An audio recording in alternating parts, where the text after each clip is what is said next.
berani mencaci maki nasab orang lain yang secara zahir nasabnya sudah ditetapkan oleh syariat. Kalau ini dilanggar bisa kafir. Percaya monggo, tidak percaya monggo. Kalau jenengan seumpama menemukan oknum habaib yang ilmunya kurang, yang akhlaknya kurang, tegur Pak, jangan takut, tegur. Kalau ada habaib itu berupa sesosok orang yang soleh, yang alim, ikuti. Kalau gak alim, gak soleh, gak usah diikuti, gak usah repot-repot gitu. Nanti tidak dapat syafaat. Rasulullah itu tahu Pak, syafaati lil kabair min ummati, syafaatku untuk pendosa besar dari kalangan umatku. Allah lebih tahu. Kalau ada habaib yang gak sopan, tegur. Ada habaib yang melakukan kesalahan, nasihati. Tapi kalau ada yang soleh, maka wajib diikuti. Begitu saja sebenarnya, simple. Nah, kenapa kita kok wajib meyakini bahwa habaib ini keturunan Nabi? Al-Fakir pribadi, saya pribadi Pak, setelah banyak membaca kitab-kitab nasab, sangat jarang ditemukan nasab yang lebih sahih daripada nasab Ba'alawi. Saya ulangi, setelah Al-Fakir membaca kitab-kitab nasab dari Umdatul Thalib, Al-Mu'aqibun, Ibnu Taqtaqi dan lain sebagainya, hampir sulit ditemukan nasab yang lebih sahih daripada nasab Ba'alawi. Ba'alawi ini sahihnya itu bil ijma'. Makanya istilah nasab itu ada 4 Pak. Pertama, sahihun nasab. Apa artinya sahihun nasab? Nasabnya sahih. Definisinya adalah wa huwa alladzi thabata nasabuhu indan nasabah bisyahadati wa qubila bi nuskhatil asli bi ijma'il masyayikhin nasabin wal ulama'il masyhurin bil amanati was salahi wal fadl wa kamalin lil akli wa taharatil maulid. Itu definisi nasab yang sahih. Adalah orang yang nasabnya sudah terkonfirmasi oleh ulama nasab dengan saksi nyata. Saksinya harus tahu ilmu nasab juga, dan menggunakan nuskhatul asli, salinan yang asli yang disepakati, wa nusu alaihi bi ijma'il masyayikhin nasabin, dan salinan ini, catatan ini disepakati oleh para ulama nasab.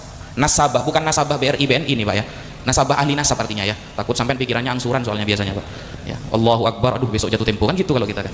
Ini bukan nasabah bermakna ahli nasab ya.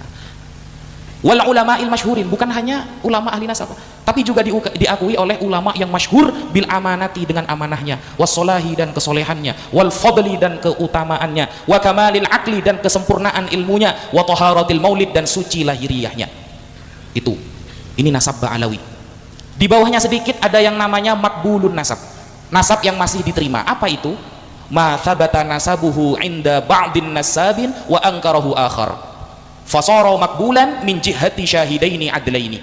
Kalau ada perbedaan pendapat antara ulama nasab A dan B, yang A mencetuskan ini sahih, yang B mengingkari, kalau ada perbedaan namanya makbulun nasab, nasabnya masih diterima. Ini di bawahnya sahih. Apalagi orang-orang yang hari ini kita lihat berintisab kepada Rasulullah dengan dusta dan penipuan, dengan penipuan dan dusta, dan kedustaannya ini terverifikasi di dalam kitab-kitab sejarah, kedustaannya ini terverifikasi di dalam kitab-kitab nasab. Namun mereka tidak mau menerima kenyataan bahwa mereka bukan cucu Nabi. Masa iya kita lahir sebagai cucu Nabi kok mau mati jadi mantan cucu Nabi? Di sini ada rasa gimana gitu. Masa iya kita sejak kecil jadi cucu Nabi kok mau mati Gus Jami kita jadi mantan cucu Nabi? Ada seorang Habib dalam status Facebooknya yang di screenshot oleh teman dikirimkan kepada saya. Orangnya sekarang baru meninggal sebulan yang lalu. Dia ahli nasab daripada Rabita Alawiyah. Dia mengatakan bagaimanapun caranya kita akan lawan dan pertahankan nasab kita. Setelah nulis begitu dia mati. Siapa? Saya nggak ngomong nama ya. Langsung mati. Jangan macam-macam dengan Wali Songo. Jangan macam-macam. Kenapa? Karena apabila sesuatu kashful astar telah terjadi, maka tidak ada satu kekuatan pun yang mampu untuk mencegahnya. Kalau orang berani untuk berdiri tegak ketika ada bulldozer, maka dia akan terlindas oleh bulldozer, siapapun dia, kalau Allah sudah berkehendak. Dan ini nampaknya Allah betul-betul sudah berkehendak. Apapun fitnahnya, apapun framingnya, setinggi apa dia pangkatnya hari ini, yang mau membela nasab yang telah menyakiti Rasulullah Muhammad sallallahu alaihi wasallam itu beratus-ratus tahun, dia akan ikut terbantai oleh kedahsyatan kehendak Allah Subhanahu wa taala. Ini yang saya rasakan, yang saya pandangi, yang saya sendiri itu tidak menyangka akan seperti ini. Dan setiap langkah itu diberikan kemudahan oleh Allah, karena bukan Imaduddin yang mau, bukan Gus Jami yang mau, bukan Gus Abbas yang mau, bukan Gus Sukheri wong bodoh yang mau. Wong pinter pun tidak bisa, apalagi cuma wong bodoh. Tapi ini nampaknya memang betul-betul kehendak Allah Subhanahu wa taala. Tidak ada jalan lain, terima saja ente bukan cucu Nabi.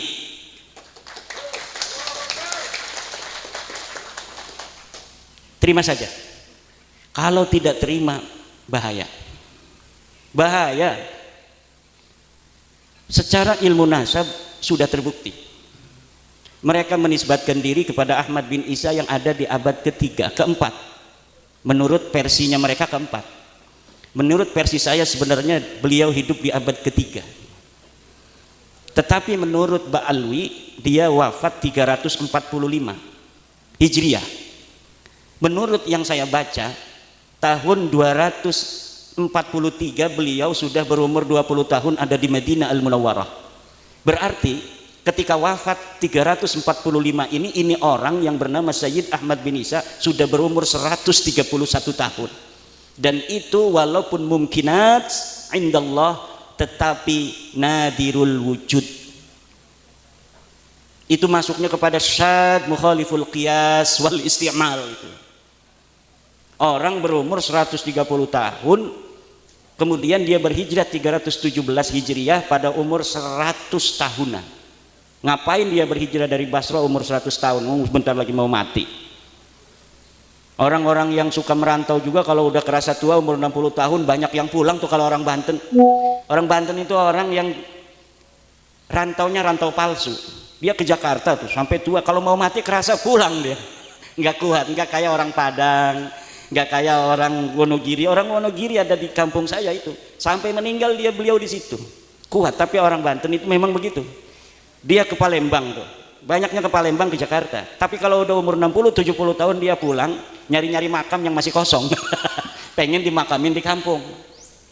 Nah ini ada orang umur 100 tahun katanya hijrah pada 317 Hijriah, namanya Ahmad bin Isa.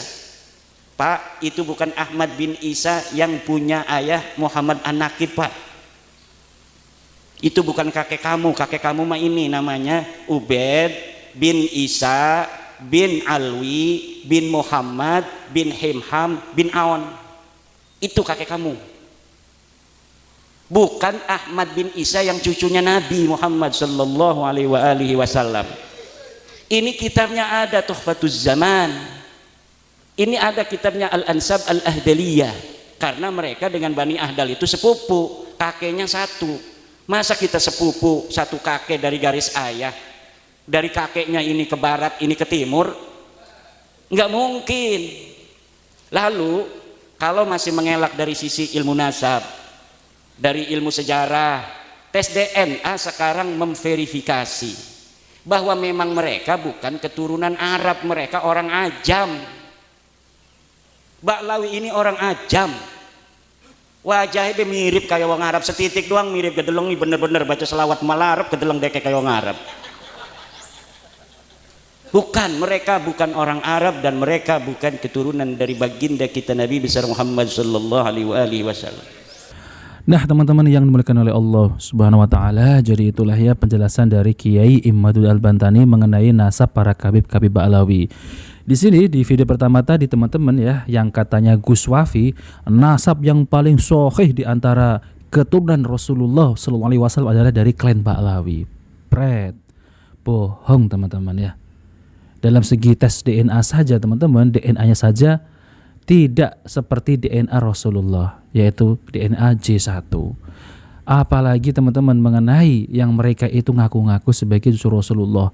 Kata Kiai Imad, coba dilihat wajahnya, ya mirip nggak orang Arab? Enggak teman-teman. Mereka itu ya mirip ya seperti wajah-wajah India Kaukasus. Nah, maka dari itu teman-teman, kita jangan mudah percaya yaitu dengan orang-orang yang ngaku-ngaku sebagai cucu Rasulullah sallallahu alaihi wasallam. Lalu kemudian katanya Gus Fafi tadi, kalau ada Habib yang salah tegur, kalau ada Habib yang nggak benar jangan diikuti. Kenyataannya ya, Habib-habib yang ya kita lihat teman-teman ya, seperti Bahar bin Smith, mana mau itu disalahkan, nggak mau teman-teman ya. Mereka itu kalau ditegur malah ngamuk, malah marah-marah. Ada sebuah video itu ya ngaku Habib juga, ketika ditegur malah, kami para habaib itu orang yang paling beristighfar, orang yang paling banyak beristighfar gitu teman-teman. Sombongnya minta ampun nih teman-teman ya, ditegur malah seperti itu. Orang yang paling banyak berzikir, pret. Nah ya Allah ya teman-teman ya. Jadi umat ini janganlah ya dibodoh-bodohi oleh orang-orang yang ngaku sebagai cucu Nabi tapi kenyataannya ajarannya merusak. Kasihan umat ini teman-teman. Jadi berdasarkan mengenai tesisnya yang dilakukan oleh Kiai Imadul Bantani ya, mengatakan bahwasanya para kabib-kabib Ba'alawi ini memang tidak terbukti sebagai cucu Rasulullah SAW. Lantas bagaimana para kibin-kibin ini? Mereka terus saja membelanya mati-matian ya, ngotot. Bahkan para kabib-kabib Ba'alawi juga sampai saat ini juga masih ngaku-ngaku. Udahlah ya, kalau ceramah jangan ngaku-ngaku kami para habaib ini adalah ahlul bait Nabi. Nggak usah, nggak penting. Jadi kalau kalian ingin dihormati, tunjukkan ya, tunjukkan sikap kalian, akhlak kalian, ilmu kalian. Bukan seperti itu ya, ngaku-ngaku sebagai cucu Nabi tapi ketika dimintai bukti marah-marah. Nah oke teman-teman, jadi itu saja ya mengenai pembahasan nasab para kabib-kabib Ba'alawi. Jadi kita harus terus yaitu menyuarakan kebenaran, harus diulang-ulang. Yang namanya ilmu itu harus diulang-ulang, karena di luar sana juga masih banyak yang percaya dengan para kabib-kabib Ba'alawi. Nah oke teman-teman, jika video ini bermanfaat jangan lupa like dan subscribe di channel Cahaya Hidayah. Wabillahi taufiq, wassalamualaikum warahmatullahi wabarakatuh.